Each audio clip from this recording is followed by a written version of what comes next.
அன்னைக்கு சரியா செப்டம்பர் 5, 2009 காலை நேரம் மணி அப்போ ஒரு 9 நெருங்கிக்கிட்டு இருந்துச்சு. கேரள மாநிலத்தோடைய கண்ணூர் மாவட்டத்தில் கவர்மெண்ட் சிட்டி ஹையர் செகண்டரி ஸ்கூலில் பிரேயருக்கான பெல் வேகமாக அடிக்கப்படுது. இந்த பெல் சத்தத்தை கேட்டதும் அந்த வளாகத்துக்குள்ளேயே அங்கங்கே ஒன்று கூடி பேசிக்கிட்டு இருந்த மாணவர்கள் பிரேயர் நடக்கிற இடத்த நோக்கி வேகமாக ஓடி வந்திருக்காங்க.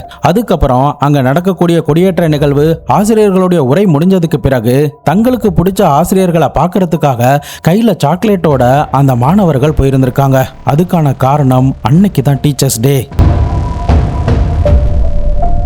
இந்த டீச்சர்ஸ் டேவை முன்னிட்டு அந்த மாணவர்கள் அனைவரும் தாங்கள் கொண்டு வந்த அந்த சாக்லேட்டை தங்களுக்கு பிடித்தமான அந்த டீச்சர்ஸ் கிட்ட கொடுத்து வாழ்த்துக்களையும் சொல்லியிருந்திருக்காங்க. பட் இவங்களுடைய இந்த மகிழ்ச்சி வெள்ளம் ஒரு பக்கம் இருந்தாலும் இன்னொரு பக்கம் அதே ஸ்கூல்ல 8th 9th 10th படிக்கக்கூடிய ஒரு சில மாணவர்களுடைய முகத்துல ஒரு சோகமும் கண்கள்ல ஒரு தேடலும் காணப்பட்டுச்சு. அதுக்கான காரணம் அவங்க ரொம்ப நேரமா அவங்களுக்கு பிடிச்ச அந்த கணக்கு டீச்சரை தேடிக்கிட்டு இருக்காங்க. பட் நீண்ட நேரம் ஆகியும் அந்த வளாகத்துக்குள்ள அந்த டீச்சர் வரவே இல்லை. இதனால வேற வழி இல்லாம சோகமான முகத்தோட அங்க இருந்த மற்ற ஸ்டாஃப் கிட்ட கேக்குறாங்க. அப்போ அங்க இருந்தவங்க, இன்னைக்கு அந்த டீச்சர் வரல, என்னன்னே தெரியல, கால் பண்ணாலும் மொபைல் சுவிட்ச் ஆஃப் தான் இருக்கு அப்படின்னு சொல்றாங்க. சரின்னு அந்த மாணவர்களும் வேற வழி இல்லாம தாங்க வாங்கிட்டு வந்த அந்த சாக்லேட்டை எடுத்துக்கிட்டு வீட்டுக்கு கிளம்பி போயிட்டாங்க. பட் இது ஒரு பக்கம் இந்த கவர்மெண்ட் ஸ்கூலில் நடந்துக்கிட்டு இருந்த நேரத்தில் அதே ஸ்கூலில் இருந்து ஒரு 4 கிலோமீட்டர் தள்ளி ஒரு ஸ்பின்னி மில் பக்கத்தில் ரோட்டோரமாக white colour Maruti Suzuki Omni van வந்து நீண்ட நேரமாக அந்த இடத்துல இருக்கிறத அந்த ஊர்வாசிகள் பார்த்து இருந்திருக்காங்க. காலை 6 மணில இருந்து இந்த வேன் இந்த இடத்துல தான் இருக்கு, எதுக்காக இங்கே நிறுத்திட்டு போயிருக்காங்க அப்படின்ற குழப்பத்தோடையே ஒவ்வொருத்தரும் அந்த வாகனத்தை பார்த்தபடி கடந்து போய்கிட்டே இருக்காங்க. இந்த நேரத்தில் தான் அந்த வேனை மறுபடியுமே அதே இடத்துல காலை 11:30 மணி வாக்கில் பார்த்ததுமே அங்க இருந்த மக்களுக்கு ஒரு சில குழப்பம் ஏற்பட ஆரம்பிச்சது. அந்த வேனுக்குள்ள அப்படி என்னதான் இருக்கு, யாரோ நீண்ட நேரமா அதுக்குள்ள உட்கார்ந்துட்டு இருக்கிற மாதிரி தெரியுது அப்படின்னு சொல்லிட்டு மெல்லமா ரோட கிராஸ் பண்ணி அந்த வேன் இருக்கிற இடத்துக்கிட்ட வந்து டிரைவர் சீட்டு கிட்ட இருக்கிற கண்ணாடி வழியா உள்ள பார்க்கும் போதுதான் ஒரு கொடூரமான ஒரு காட்சியை இந்த கார் அவங்களுக்கு கொடுத்துச்சு. அது என்னன்னா, அதுக்குள்ள பார்த்தா ஒரு 40 இருந்து 50 வயதுக்குள்ள இருக்கிற ஒரு பெண்மணி ரத்த காயத்தோட கழுத்துல இருந்து அந்த ரத்தம் வழிஞ்ச நிலையில அவங்களுடைய புடவை முழுக்க அந்த ரத்தம் சிந்தி காருடைய ஃப்ளோர் வரைக்கும் சிந்தி இருக்கிறத பாக்குறாங்க. அந்த பெண்மணி கிட்ட இருந்து எந்தவித அசைவுமே இல்லை. அது மட்டும் இல்லாம காருடைய முன்பக்க கண்ணாடி, சைட்ல இருக்கிற டோரோடைய கண்ணாடியில பார்த்தா ரத்தம் தெரிச்ச நிலையில இருக்கு. டேஷ்போர்ட்லயுமே அதே மாதிரி தெரிச்ச நிலையில இருக்கு. பாக்குறதுக்கே சம்திங் இவங்க அந்த கில்லர் கிட்ட பயங்கரமா போராடின மாதிரி இருந்திருக்காங்க. இதை பார்த்ததும் மிரண்டு போன அந்த உள்ளூர்வாசிகள் இமிடியேட்டா லோக்கல் போலீஸுக்கு தகவல் கொடுக்குறாங்க. அவங்களுமே ஒரு 12 மணி வாக்கில் இந்த ஓமினி வேனை வந்து திறந்து உள்ள பார்க்கும்போது தான் அந்த பெண்ணுடைய கழுத்து கொடூரமான முறையில் அறுக்கப்பட்டது மட்டும் இல்லாம கிட்டத்தட்ட ஒடிஞ்சு கீழே விழுற அளவுக்கு கழுத்து அறுக்கப்பட்டிருக்குங்கிறத அவங்க பார்க்குறாங்க. இப்படிப்பட்ட ஒரு கொடூரமான காட்சியை அந்த ஊர் மக்களும் சரி, அந்த போலீஸ் ஆஃபீஸரும் சரி அவருடைய லைஃப்ல பார்த்ததே கிடையாது.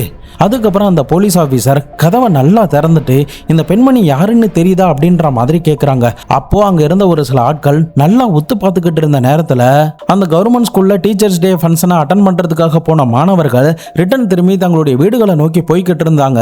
அந்த மாணவர்கள் இங்க கூட்டம் கூடியிருக்கிறத பார்த்துட்டு இமிடியேட்டா கிட்ட வந்து பார்க்கும்போது தான், சார் இது வேற யாரும் கிடையாது, எங்களுடைய கணக்கு டீச்சரான ஹேமஜா டீச்சர் தான் அப்படின்ற மாதிரி சொல்லியிருந்திருக்காங்க.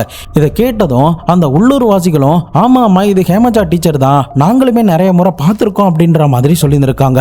ஆக மொத்தம் ஒரு கவர்மெண்ட் ஸ்கூல் டீச்சருக்கு தான் இப்படிப்பட்ட ஒரு கொடூரமான சம்பவம் நடந்திருக்கு, அவங்க கொலை செய்யப்பட்டு இங்க கிடக்குறாங்க அப்படிங்கிறது தெரிஞ்சதுமே இமிடியேட்டா தங்களுடைய ஹையர் ஆஃபீஸருக்கும் குறிப்பா அந்த மாவட்டத்துடைய எஸ்பிக்கும் தகவலை கொடுக்குறாங்க.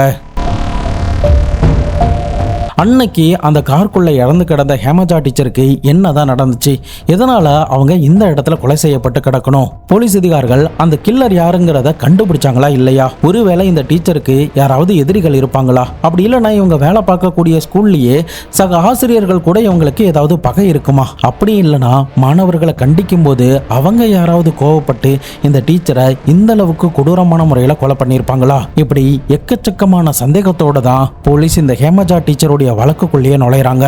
2009 கேரள மாநிலம் முழுக்க ரொம்ப பரபரப்பையும் இப்ப வரைக்கும் போலீஸுக்கு சிம்ம சொப்பனமா இருக்கிற ஒரு மர்மமான திகில் நிறைந்த சம்பவத்தை பத்தி தான் இன்னைக்கான வீடியோல நம்ம தெளிவா பார்க்க போறோம். இந்த வீடியோவை எங்கேயுமே ஸ்கிப் பண்ணாம தொடர்ந்து பார்த்துக்கிட்டு வாங்க. நான் உங்கள் Babu Shankar. Welcome to Babu Shankar files.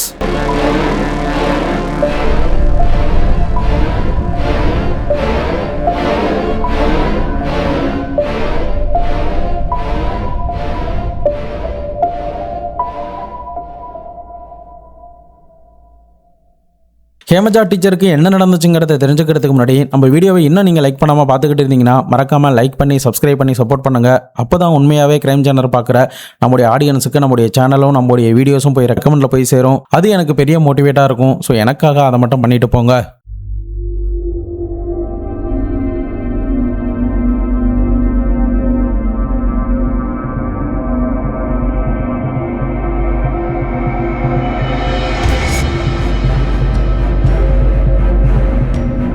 அதே கண்ணூர் மாவட்டத்தில் அம்பாடி சந்திரசேகரன் மற்றும் இந்திரா என்ற தம்பதியினருக்கு பிறந்த மகள் தான் இந்த ஹேமஜா. இந்த ஹேமஜா இறந்து போற நேரத்தில் 43 வயசு. இந்த ஹேமஜாவுக்கு ஸ்ரீஜா அப்படின்ற ஒரு தங்கச்சியும் இருக்காங்க. அவங்களுடைய வீடும் அதே கண்ணூர் மாவட்டத்தில் தான் இருக்கு. அது மட்டும் இல்லாம டீச்சருடைய அப்பாவான சந்திரசேகரன் ரெவன்யூ டிபார்ட்மெண்ட்ல இன்ஸ்பெக்டரா வேலை பார்த்து ரிட்டையர்மெண்ட் ஆயிருந்திருக்காரு. அதே சமயம் இந்த பெண்மணி ஒரு 15-20 வருஷத்துக்கு முன்னாடி சசீந்திரன் அப்படின்ற ஒரு ஆளையுமே கல்யாணம் பண்ணியிருந்திருக்காங்க. இந்த திருமணத்தின் மூலமா இவங்களுக்கு 2 குழந்தைகள் பிறந்திருக்கு. வாழ்க்கையில எந்த பிரச்சனையும் இல்லாம அரசாங்க வேலையோட ஒரு நல்ல மரியாதையோட ஒரு நிம்மதியான வாழ்க்கையை தான் இந்த பெண்மணி வாழ்ந்துகிட்டு இருந்தாங்க. அந்த கொடூரமான காட்சியை போலீஸ் அதிகாரிகள் பார்த்ததுக்கு அப்புறம் இமிடியேட்டா ஃபாரன்சிக் டீம், போட்டோகிராஃபர் எல்லாரையுமே வர வச்சு சம்பவ இடத்துல கிடைக்கக்கூடிய ஒவ்வொரு எவிடன்ஸுமே கலெக்ட் பண்ணவும் செஞ்சாங்க. அந்த காருடைய கண்ணாடியில இருந்த finger print, food print, plus அந்த காருக்குள்ள இருந்த மண்ணு, வெளியில அந்த காருக்கு வெளியில இருந்த கால் தடங்கள் அப்படின்னு எல்லாத்தையுமே போலீஸ் அதிகாரிகள் செக் பண்ணாங்க. அப்படி போலீஸ் ஆபீசர் செக் பண்ணதுல அந்த காருக்குள்ள இருந்து 3 பேருடைய ஃபிங்கர் பிரிண்டும் 3 வெவ்வேறு ஃபுட் பிரிண்டும் கிடைச்சிருந்திருக்கு. இது கிடைச்சதுமே போலீஸ் அதிகாரிகள் என்ன நினைக்கிறாங்கன்னா, ஒருவேளை இது கில்லருடையதா இருக்கலாம், அப்படி இல்லைன்னா இந்த காரை ஓட்டிட்டு வந்த ஆளுடையதா இருக்கலாம் அப்படின்ற மாதிரி நினைக்கிறாங்க. அதே சமயம் அந்த காருக்குள்ள வேற என்னென்ன திங்ஸ்லாம் இருக்கு அப்படின்னு சொல்லி செக் பண்ணி பார்க்கும்போது ஏதோ ஒரு லாங் டிராவல் போனா எந்த மாதிரிலாம் ட்ரெஸ் பேக் பண்ணி எடுத்துட்டு போவோமோ அந்த மாதிரியான பேக்ஸ் எல்லாமே அவங்களுடைய காருக்குள்ள இருந்திருக்கு. அது மட்டும் இல்லாம ஒரு பையில பார்த்தா நகைகள் வைக்கக்கூடிய அந்த பாக்ஸ் வந்து எம்டியா இருந்திருக்கு. அதே சமயம் போலீஸ் அதிகாரிகள் அந்த பெண்மணியுமே நல்லா நோட் பண்ணி பார்க்கும்போது அவங்களுடைய கழுத்துல எந்தவித தங்க ஆபரணங்களுமே இல்லை. தோடோ தாலியோ கையில இருக்கிற வளையலோ மோதிரமோ அப்படின்னு எந்த நகைகளுமே இல்லாம தான் அந்த பெண்மணி அந்த காருக்குள்ள சடலமா மீட்டெடுக்கப்பட்டாங்க. அதுக்கப்புறம் போலீஸ் அதிகாரிகள் இந்த கார் யாருடையது அப்படிங்கிறத அங்க இருந்த பொதுமக்கள் கிட்ட கேட்கிறாங்க. அப்போ அங்க இருந்தவங்க என்ன சொல்றாங்கன்னா, சார் இது வேற யாருடையதும் இல்ல, ஹேமஜா டீச்சருடைய கணவரான சுசீந்திரனுடையது தான் அப்படின்னு சொல்றாங்க. இமிடியேட்டா போலீஸ் அதிகாரிகள் அங்க இருந்தவங்க கிட்ட சுசீந்திரனுடைய நம்பரை எப்படியோ வாங்கி கால் பண்ணி பாக்குறாங்க. அப்போ மொபைல் சுவிட்ச் ஆஃப்னு வந்திருக்கு. அதுக்கப்புறம் சுசீந்திரனுடைய வீடு எங்க அப்படின்னு சொல்லி கேட்டு அந்த வீட்டுக்கிட்டையுமே வந்து செக் பண்ணி பாக்குறாங்க. அங்கேயுமே சுசீந்திரன் இல்ல. இதுல இன்னொரு ஒரு ஷாக்கிங்கான ஒரு விஷயம் என்னன்னா, இந்த கொலை சம்பவம் நடந்த இடத்துல இருந்து, அதாவது அந்த கார் நிறுத்தப்பட்டிருந்த இடத்துல இருந்து வெறும் 150 மீட்டர் டிஸ்டன்ஸ்ல தான் இந்த ஹேமஜா மற்றும் சசீந்திரனுடைய வீடு இருந்திருக்கு. ஒரு 150 மீட்டர் டிஸ்டன்ஸ்ல எதனால இவங்க கொலை செய்யப்பட்டு இந்த காருக்குள்ளேயே கிடக்கணும்? இந்த காருடைய ஓனரான இந்த ஹேமஜா டீச்சருடைய கணவரான சசீந்திரனுக்கு என்னதான் நடந்துச்சு? அவர் எங்க தான் போனாரு? கிடைச்ச எவிடன்ஸை வச்சு பார்க்கும்போது ஹேமஜா டீச்சருடைய உடம்புல இருந்த தங்க ஆபரணங்கள் காணாம போயிருக்கு. அந்த பேக்குக்குள்ள இருந்த ஜுவல் பாக்ஸுமே எம்டியா தானே இருந்துச்சு. ஒருவேளை இவங்க எங்கேயாவது வெளியில கிளம்பி போன நேரத்துல ஏதாவது ஒரு கும்பல் இவங்க கிட்ட இருந்து கொள்ளை அடிச்சிருக்குமா?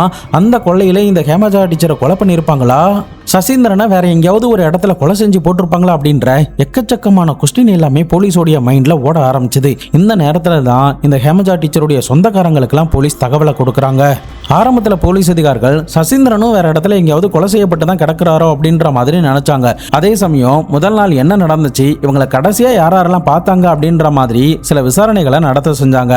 அது மட்டும் இல்லாம அந்த காலகட்டத்தில் சிசிடிவிலாம் இல்லாததுனால போதுமான எவிடன்ஸும் இமிடியேட்டா போலீஸுக்கும் கிடைக்கல. இன்னொரு பக்கம் இந்த சசீந்திரனுடைய மொபைல் நம்பர், ஹேமஜா டீச்சருடைய மொபைல் நம்பர் எல்லாத்தையுமே கண்ட்ரோல் ரூமுக்கு அனுப்பி சிடிஆர் ரிப்போர்ட்டை ஒரு பக்கம் செக் பண்றதுக்கு அனுப்பியிருக்காங்க.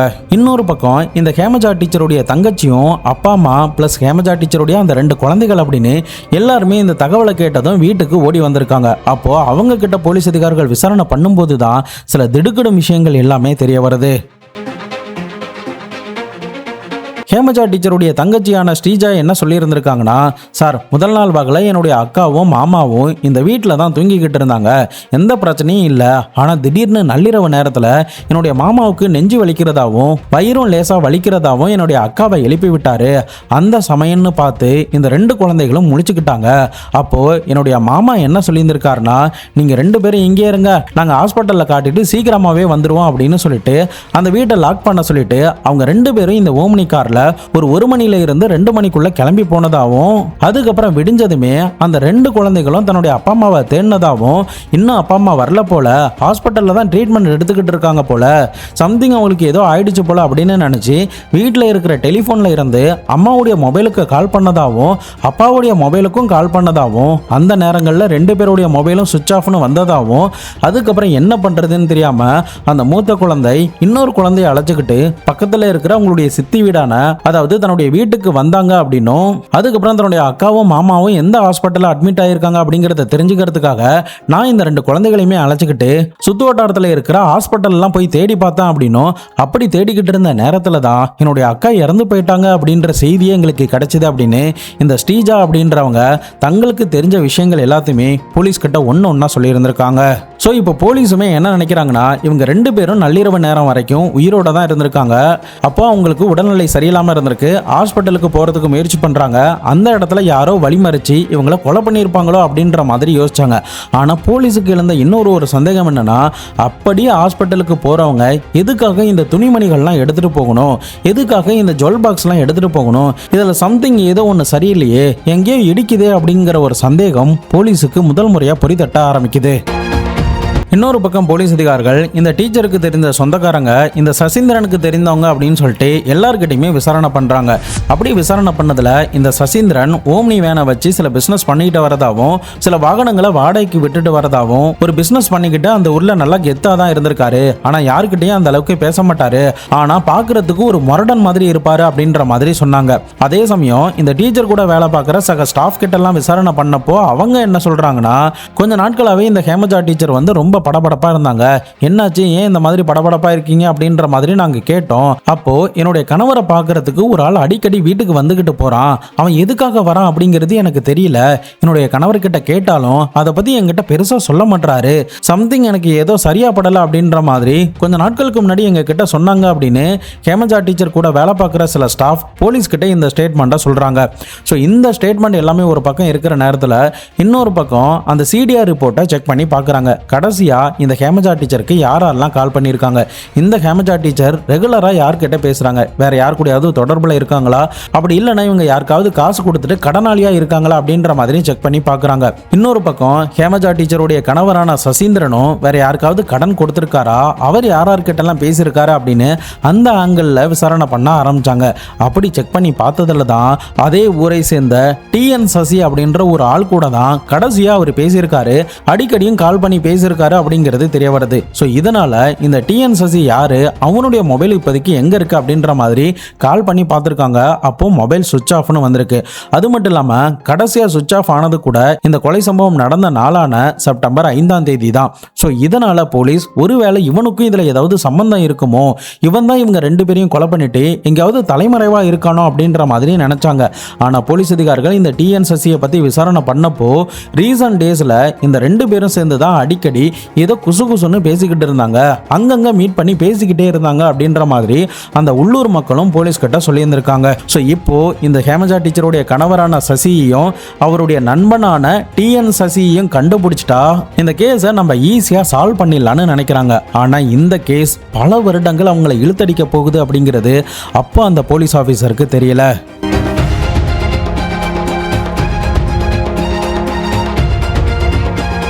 ஹேமஜா டீச்சருடைய அப்பா அம்மாவும் தங்கச்சியும் என்ன சொல்றாங்கன்னா, எங்களுக்கு என்னவோ எங்களுடைய மருமகன் மேல தான் சந்தேகமா இருக்கு அப்படின்ற மாதிரி சொன்னாங்க. இன்னொரு பக்கம் பார்த்தா அந்த தங்கச்சி கொஞ்ச நாட்களுக்கு முன்னாடி என்னுடைய அக்கா நகை வேணும் அப்படின்னு சொல்லி கேட்டா சார், ஏதோ அவளுக்கு பணம் தேவைப்படுதுன்னு சொன்னா, அடவு வைக்கணும்னு சொன்னா, அதனால நான் கொடுத்தேன். அதுக்கப்புறம் அவளுடைய நகையை மீட்டு லாக்கர்ல வச்சிருக்கிறதா சொன்னா, என்கிட்ட என்ன நேரில் பார்க்கும்போது கொடுக்குறேன்னு சொன்னா, ஆனா அதுக்குள்ளேயே இப்படிப்பட்ட ஒரு சம்பவம் நடந்திருக்கு அப்படின்ற மாதிரி சொன்னாங்க. அது மட்டும் இல்லாம நிறைய பணமும் நிறைய நகைகளும் தன்னுடைய அக்கா வச்சிருக்கா, அது எல்லாமே பேங்க் லாக்கர்ல தான் இருக்கு. அந்த லாக்கரை நீங்க செக் பண்ணி பார்த்துட்டு அதுக்குள்ள எல்லா நகைகளும் இருந்தா என்னுடைய மாமா எடுக்கலன்னு நாங்க நம்புறோம், அப்படி இல்லைன்னா என்னுடைய மாமா தான் என்னுடைய அக்காவை கொலை பண்ணிட்டு அந்த நகைகளை கொள்ளையடிச்சிருக்கணும் அப்படின்ற மாதிரி தங்க பக்கம் இருக்கிற அந்த சந்தேகத்தை போலீஸ் முன்னாடி வைக்கவும் செஞ்சாங்க. ஆனா இந்த விஷயத்தை உறுதிப்படுத்துறது சாதாரணமான ஒரு விஷயம் கிடையாது. பேங்க்ல போயிட்டு டைரக்டா அந்த லாக்கரை ஓபன் பண்ணுங்க அப்படிங்கறதையும் ஈஸியா சொல்லிட முடியாது. ஒன்னு சம்பந்தப்பட்ட அந்த ஆளே வந்து லாக்கரை திறக்கணும், அப்படி இல்லைன்னா அவர் சைன் பண்ணி கொடுத்த அந்த பேப்பரை வச்சு யாருக்கு அந்த பவர் கொடுத்துருக்காங்களோ அவங்க வந்து அந்த லாக்கரை திறந்து பார்க்கலாம். அப்படி ஹேமஜாவுக்கு அடுத்து யாருக்கு கொடுக்கப்பட்டிருந்ததுன்னா இந்த சசீந்திரனுக்கு தான். ஆனா இந்த சசீந்திரனும் எங்க இருக்காரு, உயிரோட இருக்காரா இல்லையாங்கிறது போலீஸால அந்த நேரத்தில் கண்டுபிடிக்கவும் முடியல. பேங்க்ல இருக்கிற ஆபீசர் கிட்டையுமே ஒரு சரியான டாக்குமெண்ட்டையும் எவிடன்ஸையும் போலீஸால அந்த நேரத்தில் கொடுக்கவே முடியல. அதே சமயம் இப்படி ஒரு கேஸ் நடக்குதுன்னா கண்டிப்பா கோர்ட் ஆர்டர் இருந்தா மட்டும்தான் அந்த பேங்க் லாக்கரையே திறக்க முடியும். ஸோ இதனால இவ்வளோ சட்ட சிக்கல் இருக்கு அப்படிங்கிறதுனால போலீஸ் அதிகாரிகள் அவங்களுடைய கான்சன்ட்ரேஷனை அந்த டிஎன் சசிங்கிறவன் யாரு, அவனுடைய மொபைல் எங்கேயாவது ஆக்டிவேட் ஆகுதா, இந்த ஹேமஜா டீச்சருடைய கணவருடைய மொபைலும் ஆக்டிவேட் ஆகுதா அப்படின்னு சொல்லி கழுகு பார்வையோட தேடிக்கிட்டு இருந்த நேரத்தில் தான் சரியா 5 நாட்கள்ல இந்த டிஎன் சசியோடைய மொபைல் கோழிக்கூட்ல இருக்கிற ஒரு பண்ணை வீட்டில் ஆன் ஆகி ஆஃப் ஆகி இருக்கிறத பாக்குறாங்க. ஸோ இதை தெரிஞ்சுக்கிட்ட போலீஸ் அதிகாரிகள் இமிடியேட்டா அவனை சுத்தி வளைக்கணும் அப்படிங்கிறதுக்காக ஒரு ஸ்பெஷல் டீமை ஒன்று ஃபார்ம் பண்ணி மஃப்டியில போயிட்டு அந்த ஊர்ல இருக்கிற அந்த லொகேஷன் எந்த இடத்துல காட்டுச்சோ அந்த ஊரை சுத்தி இருக்கிற இடங்கள்ல வேவு பார்க்கவும் செஞ்சாங்க. ஃபைனலி அவன் இருக்கிற லொகேஷனை கண்டுபிடிச்சு அவனை சுத்தி வளைக்கிறாங்க. அப்போ போலீஸை பார்த்ததும் அவனுக்கு பகீர்னா இருந்திருக்கு. போலீஸ் அதிகாரிகள் அவனை கஸ்டடியில் எடுத்து அவங்களுடைய ஸ்டைலில் விசாரணை பண்ணும்போது தான் அன்னைக்கு என்ன நடந்துச்சு, இந்த சசீந்திரன் எங்க இருக்கான், ஹேமஜாவுக்கு என்ன நடந்துச்சு அப்படின்ற முதற்கொண்டு எல்லாத்தையுமே ஒன்னா போலீஸ் கிட்ட சொல்லவும் செஞ்சான். அது என்ன அப்படிங்கிறத இப்போ நம்ம பார்க்கலாம்.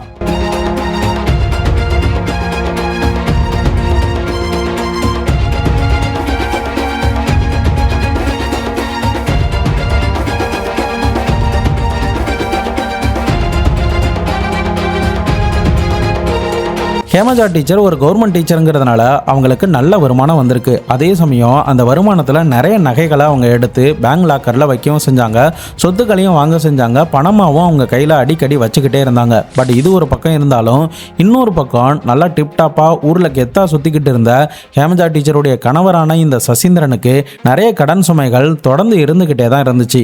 கடன் வாங்கி வாண்டடாக செலவு பண்ணுறது, கெத்தாக இருக்கிறேன்னு சொல்லி அன்வான்டாக வீண் செலவு பண்ணுறது போன்ற விஷயங்கள் எல்லாமே இந்த சசீந்திரன் ஈடுபட்டுக்கிட்டே இருந்திருக்காரு. அதே சமயம் சரியான வருமானமும் இவருக்கு அப்போ வரவே இல்லை. இன்னொரு பக்கம் தன்னுடைய மனைவி கிட்டையும் காசு கேட்டா கொடுக்கவே மாட்டாங்க.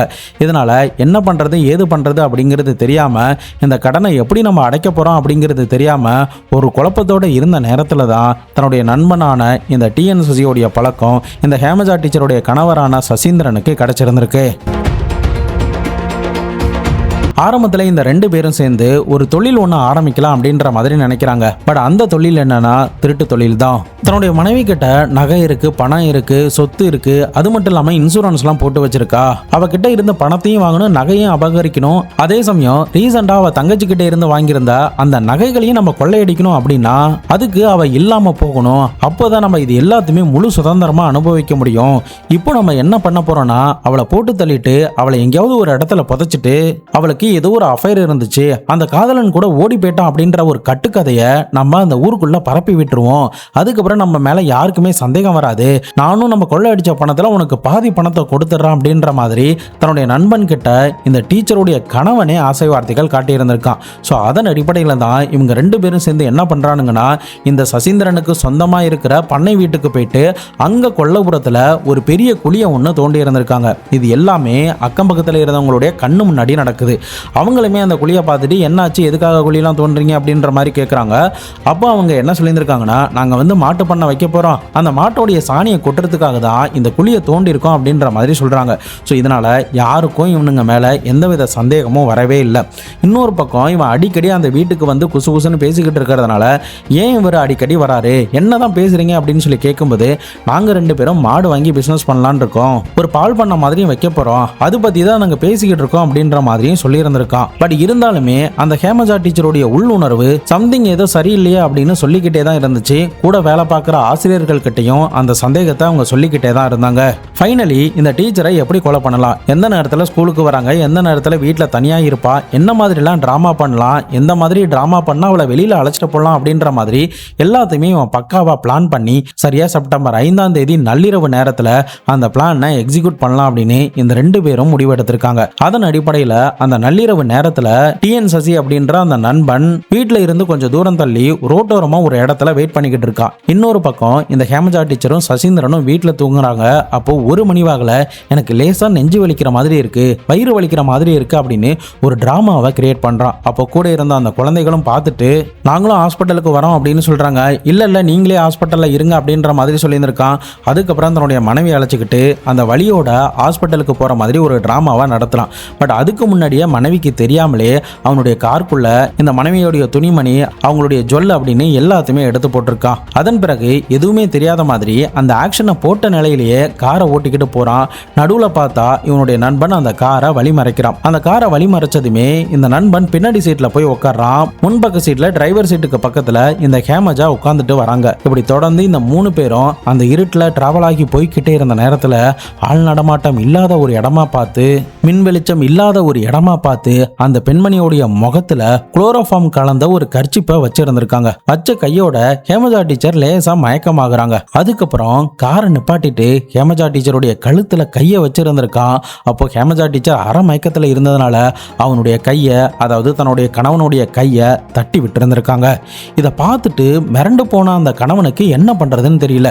இந்த குளோரோஃபார்ம் வேலை செய்யல போல, இவ முழிச்சா நம்ம மாட்டிப்போம் அப்படின்னு சொல்லிட்டு இமிடியேட்டா சப்போஸ் ஏதாவது நடந்தா சமாளிக்கணுங்கிறதுக்காக கொண்டு வந்த அந்த கத்தியாலேயே கொடூரமான முறையில் ஆட்டோடைய கழுத்தை அறுத்தா எந்த மாதிரி கசாப்பு கடையில் அறுப்பாங்களோ அந்த மாதிரி தன்னுடைய சொந்த மனைவியை சரன்னு கழுத்தை அறுத்து விட்டுருக்கான்.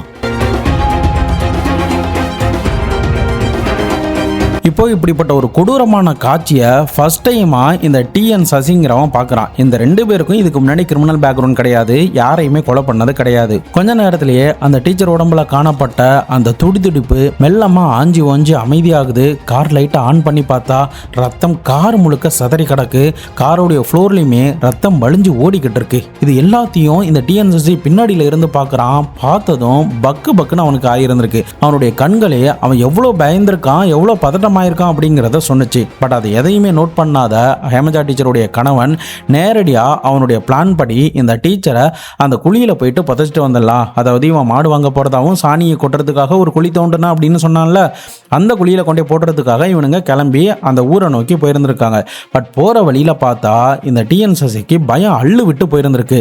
அந்த சடலத்தை பார்க்க இவனுக்கு இன்னும் பயம் அதிகரிச்சுக்கிட்டே போனதுனால ஒரு கட்டத்தில் தன்னுடைய நண்பனான சசீந்திரன் கிட்ட நீ உடனே காரை நிப்பாட்டி அப்படின்னு சொல்லியிருந்திருக்கா. கார்ல இருந்து இறங்கின இந்த டிஎன் சசி வேகமா என்ன ஏதுன்னு கூட சொல்லாம அந்த இடத்துல இருந்து ஓட்டம் பிடிக்கவும் செஞ்சான். பட் இதை பார்த்த ஹேமஜா டீச்சருடைய கணவனுக்கும் அள்ளு விட்டு போயிருந்திருக்கு. இப்போ தனக்கு உதவி பண்றேன்னு சொன்ன ஆளுமே ஓடி போயிட்டான். நாம மட்டும் எப்படி தனியா இதை பண்றது, நம்மளாலலாம் இதை புதைக்க முடியாது, நம்ம எப்படியும் போலீஸ் கிட்ட மாட்டிப்போம் அப்படின்னு சொல்லிட்டு வேற வழி இல்லாம தன்னுடைய வீட்டுக்கிட்டே வந்து அந்த காரை நிப்பாட்டிட்டு இவன் எஸ்கேப் ஆகி எங்கேயோ போயிட்டான். பட் அதுக்கப்புறம் அவன் எங்க போனா என்ன ஆனா அப்படின்ற எதுவுமே தனக்கு தெரியாது அப்படின்னு இந்த டிஎன் சசி சொல்லியிருந்திருக்கான். அதே சமயம் என்ன எப்படியும் போலீஸ் பிடிச்சிடணும்னு தெரியும், அதனால தான் என்னுடைய மொபைலை சுவிட்ச் ஆஃப் பண்ணிட்டு கோழிக்கோடுக்கு வந்துட்டேன்.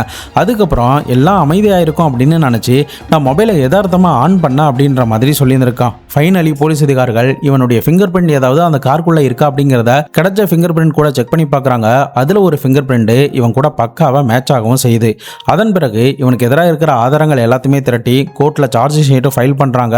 பட் கொஞ்ச நாட்கள்லேயே இவன் ஜாமீனில் வெளியில் வந்திருக்கான். அதுக்கப்புறம் ஹேமஜா டீச்சருடைய உறவினர்கள் என்ன சொல்கிறாங்கன்னா, கண்டிப்பாக இந்த டிஎன் சசிக்கு அந்த சசீந்திரன் கூட ஏதோ ஒரு தொடர்பு இருக்கும், ரகசியமாக இவங்க 2 பேரும் கான்டாக்டில் தான் இருக்காங்க, அதை கரெக்டாக நீங்கள் நோட் பண்ணிட்டீங்கன்னா அந்த சசீந்திரனை பிடிச்சிடலாம் அப்படின்ற மாதிரி கோரிக்கையெல்லாம் வைக்கிறாங்க. பட் இதுக்காக அடுத்தடுத்த நாட்களில் ஒரு ஸ்பெஷல் டீம் ஒன்று ஃபார்ம் பண்ணப்படுது.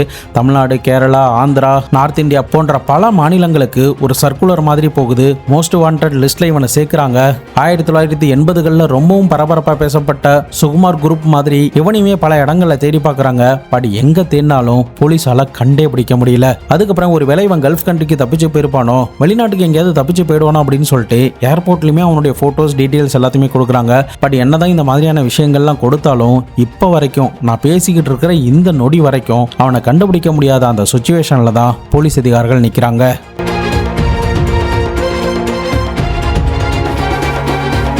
ஹேமஜா டீச்சருடைய அப்பா அம்மாவும் என்னைக்கா இருந்தாலும் ஒரு நாள் அவன் மாட்டுவான் அப்படின்ற ஒரு ஏக்கத்தோடையே இப்போ வரைக்கும் அந்த நாளை எதிர்நோக்கி தான் வாழ்ந்துகிட்டு வராங்க.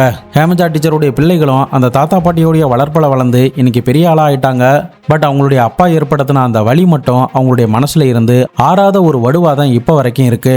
அடுத்தடுத்த நாட்கள்ல போலீஸ் அதிகாரிகள் இந்த டிஎன் சசியே இது எல்லாத்தையுமே பண்ணிட்டு ஏதாவது டிராமா ஆடுறானோ, சசியே வேற எங்கேயாவது கொலை பண்ணிட்டு புதைச்சிருப்பானோ அப்படின்ற மாதிரி கூட சந்தேகப்பட்டாங்க. பட் அந்த மாதிரி சந்தேகப்பட்டாலும் அதுக்கான எவிடன்ஸும் அதுக்கான ஆதாரங்களும் எதுவுமே போலீஸுக்கு கிடைக்கவே இல்லை. அதே சமயம் கோர்ட் ஆர்டரோட அந்த பேங்க் லாக்கரையுமே திறந்து பார்த்துருக்காங்க. அப்போ இந்த ஹேமஜா டீச்சருடைய அந்த நகைகள், தங்கச்சியுடைய நகைகள் எல்லாமே அப்படியே தான் இருந்திருக்கு. அதுல கொஞ்சம் பணமும் இருந்திருக்கு.